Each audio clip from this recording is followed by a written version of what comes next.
Hi, this is We from WeCon Wargaming here with another tournament report. This time coming from Cambridge, Ontario. This is the event that was called Canhammer after Old St. Nick. Canhammer because that's the great Age of Sigmar / 40k team that we have here in Ontario. And after Old St. Nick because it was the first weekend after Christmas that, well, I guess, and the New Year, that this tournament was held. So the original size of this tournament was, I think, 16, but we had some really inclement weather, and people got sick, and so, ultimately what happened was we had about 8 people turn out, and it was still a great event. 3 rounds, 2,000 points, match play, and I'll just go over some of the results, the games that I played, and just summarize it all here, so that way you have just a full kind of synopsis of what happened, right? So the first game that I played, okay, let's just go over my list real quick, just in case you're not familiar. What I've been running so far this season has been Skaven Pestilence, right? So it's 2,000 points with Vermin the Corruptor, 2 Plague Priests, one of which is my Warlord, a Plague Furnace. That one has the artifact -1 to hit, and the Corruptor has the artifact that gives him the ability to pray. And my Warlord has the Architect of Death, which gives you a reroll of 1 to wounds for any shooting attacks, basically, which is my Plague Claw Catapult. So the rest of the list is 3 units of 40 double knife Plague Monks with the full command, and 3 Plague Claw Catapults, and then also a Foul Ring Congregation, which gives the ability, basically it's a 6-up Feel No Pain for all my Plague Monks, right? So it's been what I've been running since for a few tournaments now, since Du Bois 2017, and all that coverage is up on the website. So let's get into my first game. The first game that I played against was against Gwen Kellum. I'm thinking that's the way you pronounce her last name, and also her first name because it's spelled a little differently. And she was running Disciples of Zeech, which I'll just giving you the list as far as I can remember. So hopefully it adds up. But for sure there was a Fate Weaver, there was like Kairos, a Lord of Change, Gaunt Summoner, to my chagrin. There was also 2 10-man units of Pinks, 2 units of Blue Horrors, a Changeling, and 30 Brims, I want to say, and a Change Host, as well as the rest of the points. Essentially, I think it was 360 points or so that were left for Summoning Pool, right? So the game was super duper close. We were getting progressive mission points, and so I figured that the only chance that I had, right, in this game was, okay, this Gaunt Summoner, just ruinous. It's ruinous for me. And what happened really was, okay, so obviously she's just like 1-drop or something like that, right? And I never really played against the Change Host. I'm still relatively new, and so I don't know all the tricks of Zeech, right? And I put my Warlord on the side near my Plague Claw Catapults, obviously. But what happened is that this Changeling deployed like 3.01 inches away from my Warlord. She had first turn. Did a little swap-a-rooney with the Lord of Change. Lord of Change went, BAM! You're dead, Warlord. And now I'm going to blow up the other Plague Claw Catapults, right? So I was pooping my pants, because the problem really for my army is, okay, you can kill my Plague Claw Catapults, which will, hurt, because I need that range attack, right? It's my only range attack. But what really kills me is the losing of, Inspiring Presence, right? Bravery, not Skaven's strong suit. So when she did that, I was like, okay, well, I'm in for a tough time. And obviously I was able to drag down the Lord of Change like in a couple of rounds of combat, because I think she knew that like the Plague Monks would do that, like just drown her in attacks. But I think she was happy with the trade-off, right? So basically, the Gaunt Summoner did go off. It blew up a bunch of monks. Okay, fine. Like, what are you gonna do? That's Gaunt Summoner, right? I think it took out like 24 after taking like Battle Shock tests, right? But the key was really, I got the double turn right on turn 2 right away. So you can imagine in my deployment zone, Lower Change is dead, right? And then what you have left are literally, I would say, 50-ish plague monks coming in to mop up everything, and like the one key thing that was really good that I don't think she was ever going to fall for again, because now that I pulled this on her, was actually the Vermilion Corruptor, right? He's flanking, like he's actually from the camera side that you'll see a lot of, but what he did was he got in range of the Gaunt Summoner, and because people don't think about the Vermilord as a summoner, or as a wizard, right? That I was able to save my dispel for when the Gaunt Summoner wanted to do that flames whatever death spell for wards.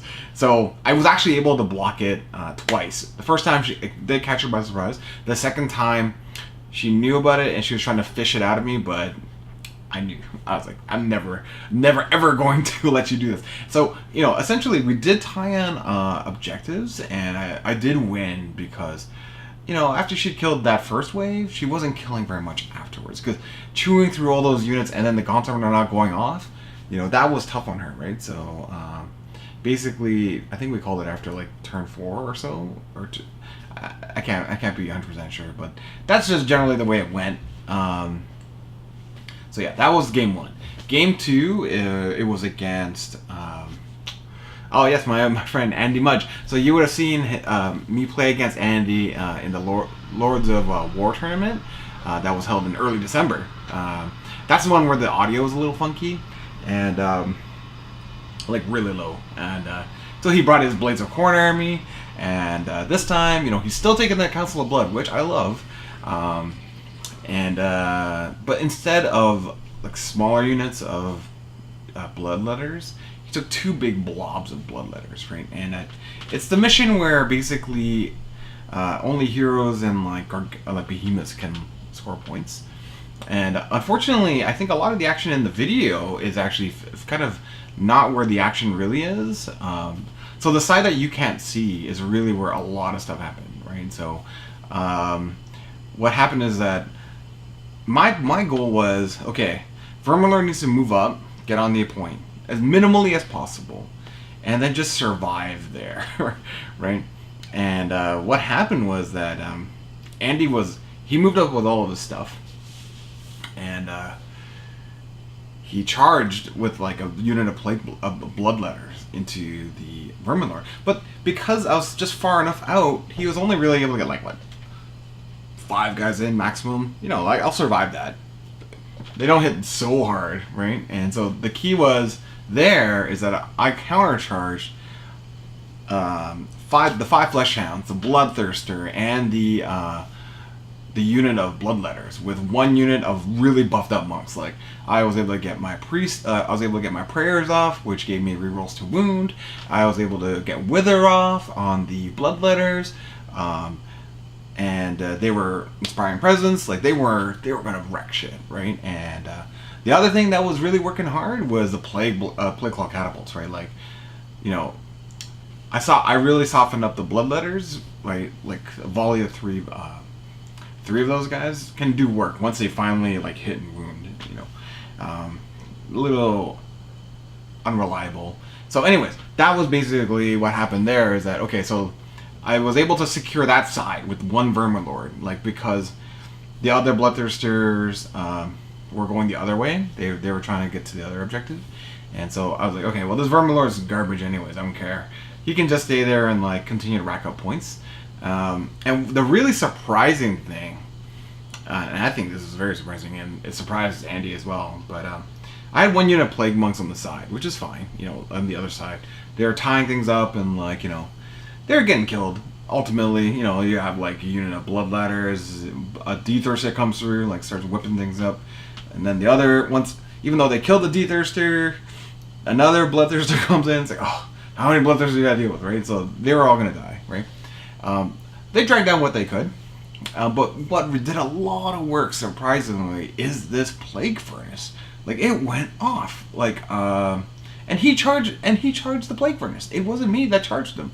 So that's very surprising because a Plague Furnace, Yeah, it's a big behemoth, but like it ain't gonna kill nothing, right? Like, so I think I rolled like a 5 or a 6 on mortal wounds after hitting with the sensor, and then it was the gas, and it was the wheels and spikes, and it just accumulated on him for somehow, and then I was able to just blow up these bloodletters. I think I took out like 15 or 16 of them with just the freaking plague furnace.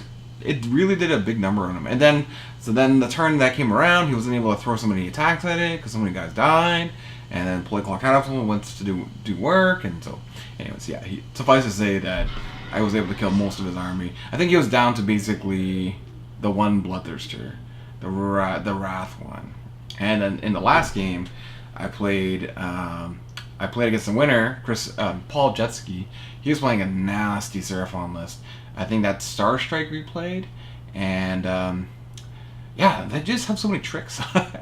So the list, as I recall, was 3 units of knights, a Engine of the Gods. He left some points for. Okay, I know that he had a Thunderquake battalion, Bastiladon, a couple of Stags.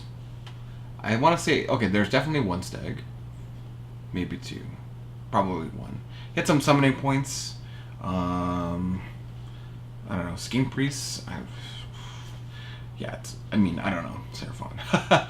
And yeah, so basically, there's so many tricks, man. Like he sniped my Warlord. I was like, oh, I have this huge piece of terrain that you see in the video, right? Like it's this big table, like thing in the middle, blind side blocking, perfect. My catapults can go off and blow things up, and my Warlord can be safe, and that's great for me. But then I didn't realize that he has this like 25-inch like.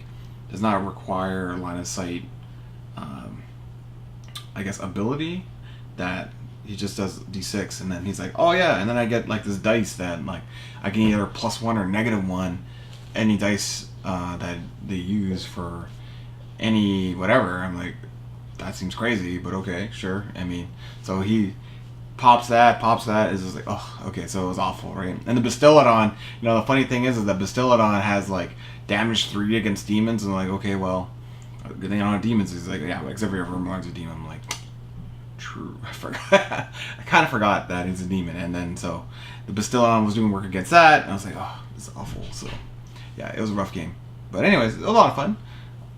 What's coming up next is in about a week or so, we'll have another tournament coming up in Sword and Board. So I'll see you then. Bye.